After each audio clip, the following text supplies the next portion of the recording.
جی ہم واپس آ چکے ہیں اور ہمارے ساتھ موجود ہیں مولانا آزاد جمیل صاحب. پیارا وظیفہ کے پیارے سے سیگمنٹ میں آپ نے اگر ہماری ٹرانسمیشن دیکھی ہے اور اگر وائرل ویڈیوز بھی دیکھی ہیں تو ہمارا یہ والا سیگمنٹ ہے جہاں پہ لوگ سوال کرتے ہیں اور آپ بھی اپنا کوئی سوال کر سکتے ہیں. میرے پاس دو ایک سوال ہیں مولانا صاحب. میں ماشاءاللہ آپ کا بہت بڑا فین, میں آپ کو بڑی طبیعت سے فالو کر رہا ہوں. میں ابھی جڑیے کو یہ بتایا تھا کہ ہم نے میٹر پہ زمزم لکھنے کی اٹیمپٹ کی لکھا تھا انہوں نے, لوگوں کو لگا ہم کوئی سفلی کر رہے ہیں میٹر کے ساتھ کوئی تار ڈال لیں. اچھا میں یہ پوچھنا چاہتا تھا کہ بہت سارے لوگ رمضان میں, ہمارے دوست ان میں شاید آپ مجھے بھی ڈال سکتے ہیں, کہ افطاری سے پہلے سوتے رہتے ہیں, تو اس سے کوئی روزے کے اوپر کوئی خاص فرق پڑتا ہے یا نہیں؟ مطلب کہ ضائع تو نہیں ہوتا نا؟ بسم اللہ الرحمن الرحیم نحمدہ ونصلی وسلم علی رسولہ الکریم.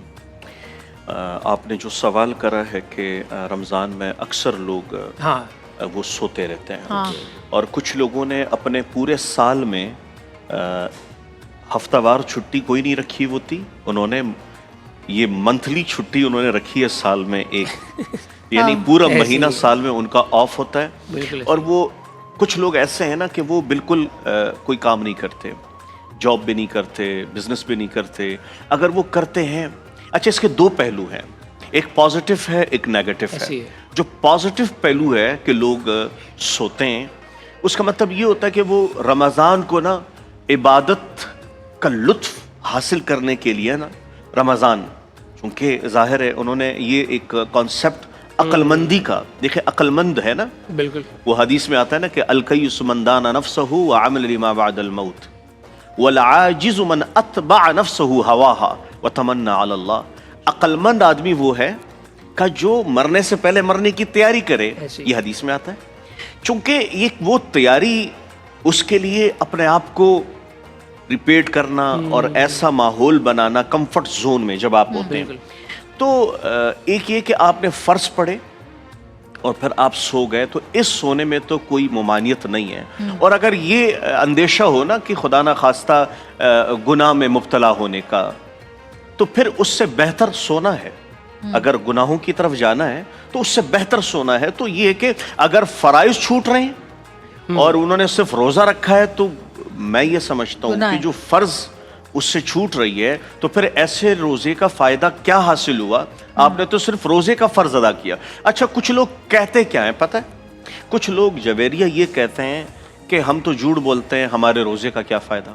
ہم نماز نہیں پڑھتے ہیں تو روزے کا کیا فائدہ, اور ہم روزہ رکھیں تو نماز. تو مجھے یہ بتائیں, کچھ لوگ کہتے ہیں ہم تو گناہ کرتے ہیں تو گناہ کر رہے ہیں تو نیکی کا کیا فائدہ؟ تو اس کانسیپٹ کو جو اس وقت رائج ہے عوام میں, اور وہ یہ سمجھتے ہیں کہ اگر ہم نے خدا نخواستہ ہم شوبیز میں ہیں, ہم ماڈلنگ میں ہیں, ہم ولاگز بناتے ہیں, ہم اسی طرح یا ٹک ٹاک, انسٹاگرام یا دیگر جتنے بھی پلیٹ فارمز میں ہم پرفارم کرتے ہیں, تو اب ہمیں ہمارا نیکی سے کیا تعلق؟ تو یہ بات غلط ہے. دراصل گناہ وہ نہیں جو انہوں نے کیا, گناہ تو یہ ہے کہ وہ آگے نیکی اس لیے نہیں کرتا کہ میں گناہ گار ہوں. اور حدیث میں تو یہاں تک آتا ہے کہ جس نے ندامت, پشیمانی, توبہ اور استغفار کی, گویا کہ اس نے گناہ کیا ہی کوئی نہیں. تو سوال آپ کا بڑا خوبصورت تھا, میں ان کا سوال مکمل کروں. آپ کا سوال یہ تھا کہ کچھ لوگ سوتے رہتے ہیں پورا دن, اگر ان میں ان کی نمازیں جا رہی ہیں تو یہ سونا جائز نہیں ہے.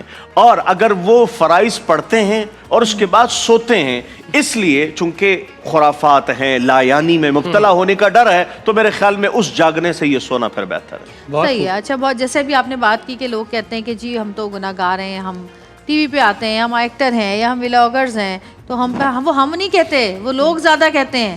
بالکل ایسی ہے کہ یہ تو ٹی وی پہ آتے ہیں, ان کا کیا کام؟ مجھے کتنے لوگ کہتے ہیں ان کا رمضان ٹرانسمیشن میں کیا کام؟ تو بھائی ہمارے پاس مولوی مفتی حضرات ہوتے ہیں, ہم تو صرف ہوسٹ کر رہے ہیں ان کو. ہمارا کام تو ہوسٹ کرنا ہے اور ان سے لے کے باتیں آپ تک پہنچانا ہے.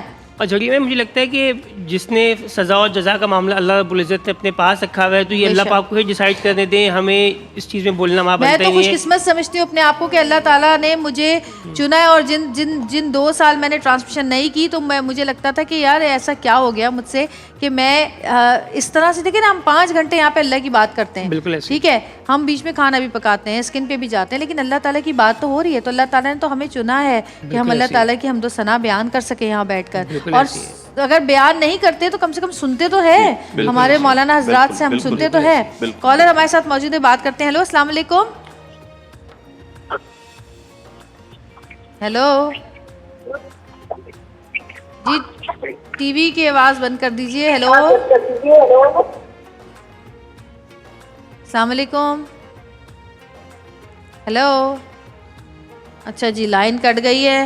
واٹس ایپ کا ایک چھوٹا سا ایک مسئلہ کا کال پوچھ سکوں. اچھا قیصر صاحب, اس میں جس طرح آج کل موبائل ہماری زندگیوں کا ایک بڑا حصہ, لازم و ملزوم حصہ ہے, اور آج کل شفیع آپ کو بھی دیکھا ہوگا ہم لوگ اتنا مسلسل ریلز دیکھتے رہتے ہیں. اچھا, ان ریلز کے اندر بعض وقت کھانے کی ریلز بھی آ رہی ہوتی ہیں روزے کے بیچ میں, اور وہ فائنل ریلز ہوتی ہیں, مطلب کہ ان کو دیکھ کے آپ کا دماغ بننا شروع ہو جاتا ہے کہ یار آپ کو شہوت ہونا شروع ہو جاتی ہے کہ یہ کھانا کی اشتہا ایک آپ کے اندر بڑھتی ہے.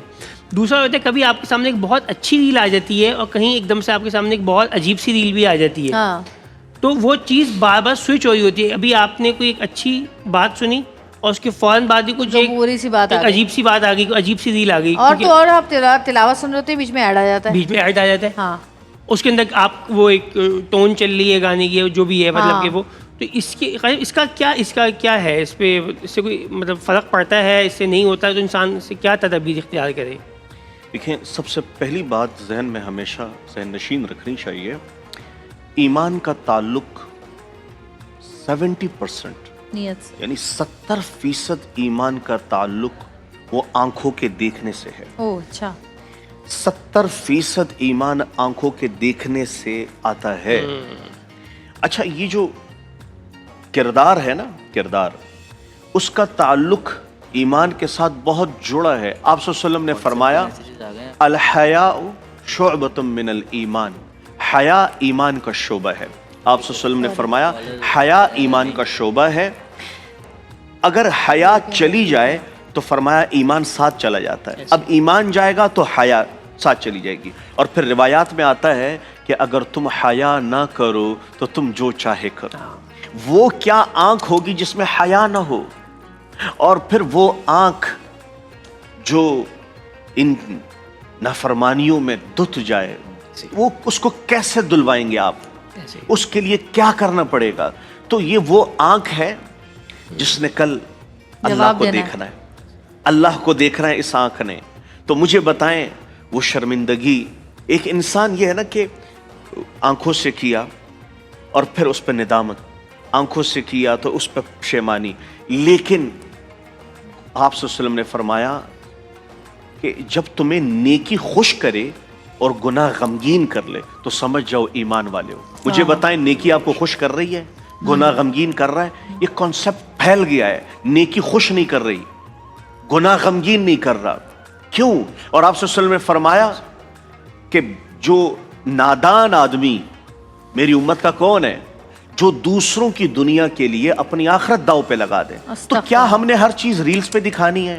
اس وقت سو رہا ہوں, اس وقت اٹھ رہا ہوں, گھر کی چار دیواری پر کا جو جانکھ لے حکم ہے کہ اس کی آنکھیں نکالنی چاہیے, لیکن آپ خود اپنے گھر کو دکھا رہے ہیں. اور لیکن پھر اس آپ سے کو برا نہ کہیں, لوگ کما بھی تو رہے نا, ان کی کمائی کا ذریعہ بھی تو ہے نا. اگر کمائی کا ذریعہ وہ ایسا ہے, مجھے بتائیں اس کمائی سے آپ کے گھر میں جو سکون آپ چاہتے ہیں وہ کیسے آئے گی؟ جو راحت چاہتے ہیں آپ جا کر دیکھ لیں, انہی گھروں میں اگلے 2 مہینے بعد 3 مہینے بعد جدائیاں ہو جاتی ہیں. کیوں؟ آپ کچھ باؤنڈریز جو دیکھیں, اللہ تعالیٰ نے شریعت جو ہم پہ نافذ کی, اس کے حدود بنائے, اس کے بینیفٹس کو تو سوچیں. اچھا, وہ بینیفٹس ہم پسند کرتے ہیں, جیسے ہم کہتے ہیں اسلام اور یہ ماڈرن زمانہ. تو اب یہ سوچیں کہ جو لوگ جنہوں نے ماڈلنگ کر لی, شوبیز کر لیا, مجھے بتائیں وہ سارے لوگ آج یہی کہہ رہے ہیں نا کہ جو اللہ اس کے رسول نے بتایا وہی حق ہے, وہی سچ ہے, اور وہی ہم پسند بھی کرتے ہیں. تو جو ہم پسند کرتے ہیں اپنے ساتھ ہونا, اپنے گھر والوں کے ساتھ, یہی چیز اسلام نے ہمیں تعلیم دی ہے, اور اسی کی پابندی ہم سب ہمارے پر پاس موجود. اتنا رات تک پڑھ لیں. تو یہ عامل جنید بنگالی, یہ پیٹر مسیح اما بنگالن, یہ جو ہے سارے, تو ان کی یہ عملیات جو ہے یہ اثر بھی کر جاتی ہے. اور یہ میں تو بچپن سے دیکھ رہی ہوں, نہ وہ مرتا ہے نہ وہ. عامل جنید بنگالی ریٹائر نہیں ہوتا, اور دیواروں پہ لکھتا کون ہے یہ بندہ ہے. تو خیر یہ ان کا بھی کوئی کام تو چل ہی رہا ہوگا, مطلب کہ اس کا مطلب ہے کہ ان کے پاس بھی کوئی ایسے محبوب آپ کے قدموں میں, محبوب قدموں میں پتہ نہیں کیوں آتا ہے.